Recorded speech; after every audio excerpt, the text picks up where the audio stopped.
Deməli, yoldaşlar, gəlib çatdıq Advanced Comparative mövzusuna. Biz comparativləri zaten bilirik. Bunun advanced maksimum nə ola bilər ki, deyə düşünə bilərsiniz. Biz necə deyirdik comparativlər? Deyirdik ki, işte kökündən dəyişənlər var, good olur, better, hot deyə tək hecalılar var, onlara r artırırıq, hotter şəklində olur və yaxud da çox hecalılar var, beautiful, bunun əvvəlinə more sözünü əlavə edib, more beautiful deyirik, hansı ki, daha gözəl mənasına gəlir və cümlədə istifadə edəndə she is more beautiful than her deyəndə than-dən istifadə edirik ki, iki şeyi ayrıca müqayisə eləyək. Buradakı strukturumuz necədir? Hal-hazırda ekranda görürsünüz. The üzərinə gəlirik o comparative adjectivi və yaxud da adverb də olmuş ola bilər. Üstünə gəlirik subject, üstünə gəlirik verb və əlavə olaraq digər cümlədə the plus comparative adjective plus subject plus verb. Və bu nəyi ifadə edir? İndi gəlin misallarla baxaq, daha yaxşı şəkildə başa düşəcəksiniz. Ümumiyyətlə, birinci onu izah edeyim ki, sizə.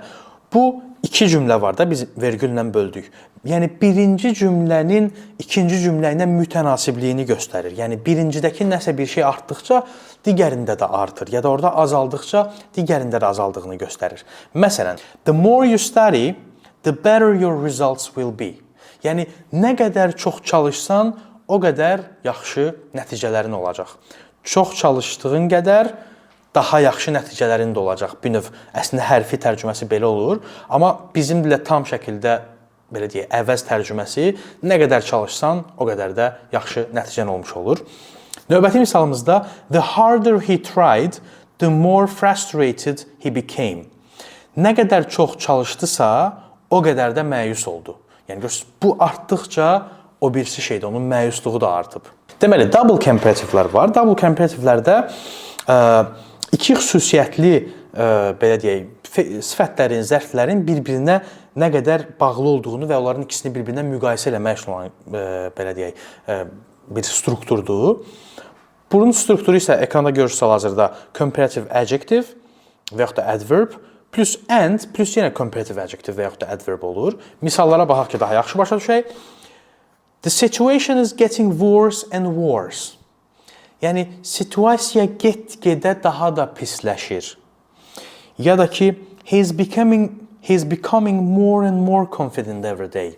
O more and more dedikcə, biz onu daha da kimi Azərbaycan dilində başa düşə bilərik. Və yaxud da, the city is growing bigger and bigger.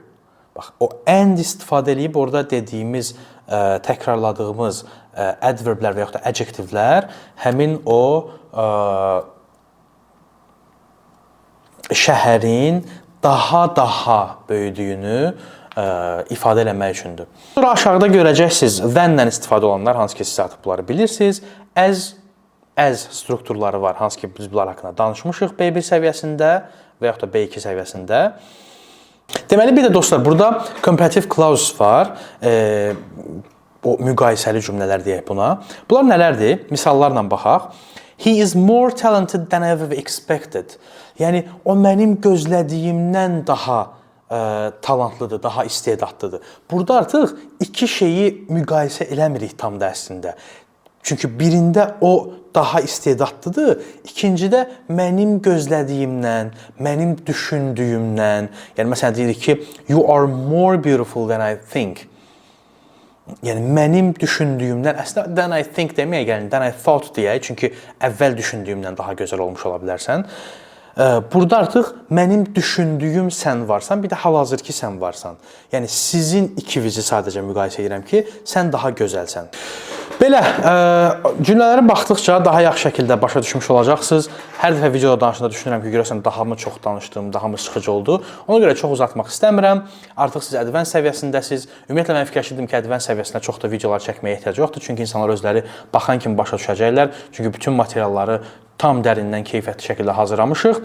Amma yenə də bəzi bilgiləri sizə vermək istədim. Növbəti mövzuda yenə birlikdə olacağıq. Özünüzə yaxşı baxın. Görüşərik.